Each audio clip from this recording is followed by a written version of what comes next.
Get a few things here. Ready to go? Thanks very much for coming. I just want to clarify a few points that need clarification, I think. The media has twisted a few of the things that I've said, and I'd like to just sort of clear those up. First, in my press statement, which has been turned around a fair bit, I said I utterly oppose any form of violence within our community, and I totally condemn the actions of that gunman in New Zealand, in Christchurch. I'll be very clear about that. What people took out of context, I think, was that in that same press release I said that countries that allow large-scale Muslim immigration invariably have escalations in crime, violence and terrorist attacks. Now, as far as I'm concerned, that's just a statement of fact, and for some reason that's upset a lot of people, including Mr. Morrison. He said my statements were disgusting. I see nothing disgusting about stating facts. In this country, as far as I'm concerned, we have freedom of speech, or we should have, and if I make a statement of fact, then I shouldn't be condemned for it. The thing is that Mr. Morrison himself is a bit hypocritical. His government is funding the Palestinian Authority. He's also funding the Pakistanis. These people, both these governments are supporting terrorism on a large scale. Pakistan sends their suicide bombers to India to kill innocent Indian civilians, and the Palestinian Authority use money for pay to slay, and they go into Israel and slaughter innocent civilians there. So it's a bit hypocritical calling me out, Mr. Morrison, and when your government is using taxpayers' money to fund those terrorist countries. So at the same time that this tragedy was occurring in New Zealand, there were people in Nigeria, 20 Christians, pretty much on the same day, were slaughtered by Muslim terrorists. In the last 30 days, there's been 122 terrorist attacks by Muslims on innocent Christians and other civilians in 21 different countries, killing 859 people. There's been deafening silence from Mr. Morrison and from the media on those points. Yet he's over there hugging Muslim leaders and commiserating, which is fine. That's what we should be doing. But what about thinking about the other people who are being slaughtered on a industrial scale? I think that that needs to be highlighted, and I'd like to see the press highlighting the fact that these things are happening on a daily basis. My comment regarding the countries that allow large-scale Muslim immigration suffering terrorist attacks, that's a fact. We only have to look at the United Kingdom, at France, Belgium, Germany. These countries are under attack the whole time by Muslim extremists. So what I'm saying is that we should be stopping Muslim immigration.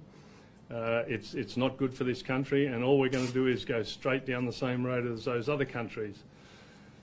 In the last 45 years, successive Australian governments have been bringing these people into our country, stuffing their electorates so they can get votes, and they've never given the Australian people a say in who comes to this country. I brought a bill into Parliament a couple of months ago that would give the Australian people a say in not only how many people come to this country, but who comes to this country. I think it's only fair that the Australian people have a say in who their neighbours are going to be. It's all okay for politicians who live behind their high fences and don't have to rub shoulders with these people, but the people in the street who are being attacked, like we see in Sydney and Melbourne and here in Brisbane to a certain extent, I think they need a say in who comes here. So the truck attack in Nice and the 9/11 and the Burke Street massacre and the Charlie Hebdo and all the other attacks on innocent people We can't just ignore that, and we can't expect that it's not going to happen more and more in this country as more and more of these people come in. Senator, there's been real hurt and horror from what you said specifically about New Zealand, though. You said the real cause of bloodshed on New Zealand street today was the immigration program. Do you have any empathy for the victims and their families from that shooting? Absolutely, I do. Absolutely, and I condemned it. Totally condemned it, and I will continue. There's no place for that sort of violence in any civilised society. Unfortunately, that sort of violence is already here. Usually it's being perpetrated by the Muslims attacking the infidels, the Christians. However, in this case, in this particular case, do you see how those comments that could be called hateful speech? I don't think it can be called hateful speech if I state a fact.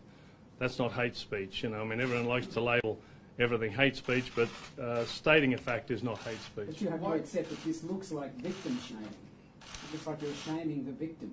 Yeah, well, whatever it looks like, all I'm saying is that I'm stating a fact. When you bring lots and lots of Muslims into a country, violence escalates, terrorist attack escalate. That's a fact. That's a fact. I mean, there's 52 countries in this world that used to be Christian, Hindu or Buddhist. They are now Islamic states. And the only thing that's happening to the Christians, the Hindus and the Buddhists is they're being slaughtered by those people. I don't think the average Australian person wants that to happen in our country, and I think it's a really good time to try and highlight the fact that this is the road we're going down. He's not Muslim. He's not Muslim. He shot Muslims. So that's right. Saying that? That's right. I'm just saying that the Muslim influence in the country escalates violence. So what did they deserve to be shot? No, that's your words. Of course, I don't believe that they deserve to be shot. Senator, why did you choose the same day, though, to issue the press statement? Well, the press statement, I condemned the person and I condemned the violence. But it's the same day that 50 people were killed. Was that? Well, I condemned the violence. I condemned that. That was pretty clear in the press statement. I utterly condemned the violence against anyone. In the statement, you use scripture down the bottom, but what about the premise of blessed are the peacemakers? Say again? You use scripture, particularly from Matthew, at the bottom of your press conference, but from the same book is blessed are the peacemakers. Sure, and I would love to see peacemakers, but unfortunately this world's not like that, and right now the Muslim influence in this country and other countries, we're not seeing peacemakers, we're seeing violent criminals. But isn't your statement antagonistic? I wouldn't have thought so. If I state a fact, I can't see that that's antagonistic. Why did you attend a gun show yesterday, speech? I'm a shooter. Was that an appropriate time to do it? Well, I'd already accepted an invitation to go to that gun show, so I was quite happy to go to it. Politely decline that invitation. Yeah, no, I was happy to go to that. Why would I want to decline that? But given what has just happened, wasn't that an inflammatory thing to do? People can be inflamed if they like. It's entirely up to them. I'm happy to go to the things that I accept, the invitations that I accept, and that was one of them. But obviously the police had to be called out to protect you. Well, the police were there, yeah, because, I mean, there were some crazy kids there who have been influenced by the left-wing media, and none of them probably read the press release. They just listen to what is said on the media, and then they react, and as they do with, you know, like the kids with climate change. Didn't you once think maybe this isn't a smart thing to do, I should back away? No, just not go there? I don't usually back away from things that I'm happy to do.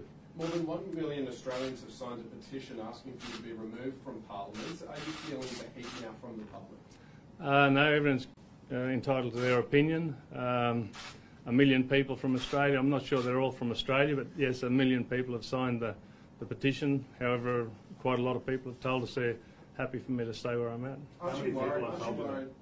Lots and lots. So 1 million have signed, but how many have told you? Oh. Is there a number? I have no idea what the number is. Quite a lot. So 99.9% of the majority of the population are saying they want you out, and you're saying some people are saying you should stay in. I'll let them decide at the ballot box. You know, that's a fair place to do it. You know, if they don't want me there, then they're happy. They can vote me out if they like. Aren't you worried though that your comments are going to incite further incidents, polarising people, further attacks? Aren't you worried that there's some dog whistling that's going on here? No, I think it's just highlighting the fact that when you have Muslim immigration, you have violence and you have crimes like this idiot's done the other day. and we don't need any of it, from either side. So I'd much prefer to live in a safe society and not have to walk through bollards to go up the street and have to look over my shoulder like the poor people in Burke Street did. Young Zachary Bryant, for instance, the 3-month-old who's dead now, and Talia Haken, a 10-year-old. They'd much prefer to have a peaceful society, as we all would. Children died in this shooting. There were families grieving. Women have lost their husbands, children their fathers. Can you here today say that you regret the way in which you worded those comments and the timing of those? I don't regret anything I do. I stated some facts. It needs to be highlighted that this indiscriminate immigration policy that Mr Morrison's government has is not working, and I'd like the Australian people to have a say in who comes here, and I'm happy to go along with the umpire's decision. Isn't it up to the government to determine migration policy? Sorry? Isn't it up to the government rather than citizens to determine migration policy? No, it's not. Why should citizens? Why not? Why shouldn't the citizens have a say? We elect governments, but they're for the people. Why can't the people have a say in who comes here? It's this party politics is destroying our bloody country. When we vote these guys in, and then you get no more say. Wouldn't you like a say in who comes into this country? What would be your stance if Australian citizens were given a say on migration policy and there was an increase in people migrating from Africa or Islamic countries? Would you then support what you've just said? Well, if the people of Australia want it, I'm happy to go along with the umpire, as I said. So let the people of Australia have a say. Why is the Morrison government so scared of letting people? I brought a bill the other day into Parliament, and excuse me, that would have given the Australian people a say in it. So why doesn't Mr Morrison allow the people to have a say in who comes here? Is there a particular country, for example, where citizens can determine migration policy that you say looked at as an example? Yeah, Switzerland is one. Switzerland has citizens-initiated referenda, which is a great idea. We should have it here. Have you read the Christchurch attackers' manifesto, and do you agree with the views expressed in it? No, I don't agree with any lunatic views, killers' views. I would never agree with any of those. What are your thoughts on the parliamentary censure? Pardon? What are your thoughts on the parliament? Oh, no, I hope it's not too painful. What's Mr Morrison going to give me a flogging with his lace hanky or something like that, is it? I'm not sure. Senator, you've been accused of being a political parasite that feeds off hate and prejudice. What's your response to that? People can have their opinion. As I said, I'm happy for people to have their opinion, and if they don't like what I said, that's fine. Then they're able to vote me out at the next election. Are you nervous about the Victorian police, the action they're still looking at in regards to the teenager that hit you with the egg? You mean for defending myself? That's what Australians do usually. If you're attacked, you defend yourself. As we saw in over the top? Pardon? You didn't think you went over the top there? No, he got a slap across the face, which is what his mother should have given him long ago, because he's been misbehaving badly. So, when somebody cracks you in the back of the head, you react and defend yourself. First thought. And that, for years, is what Australians have been doing. Luckily, they did that in the trenches, and otherwise we'd be all speaking German now, probably. So did your wife attend the event in Melbourne, do you think? No, she was here in Queensland. Did taxpayers pay for this trip? Oh, of course they did. Thank you very much for that. Thank you.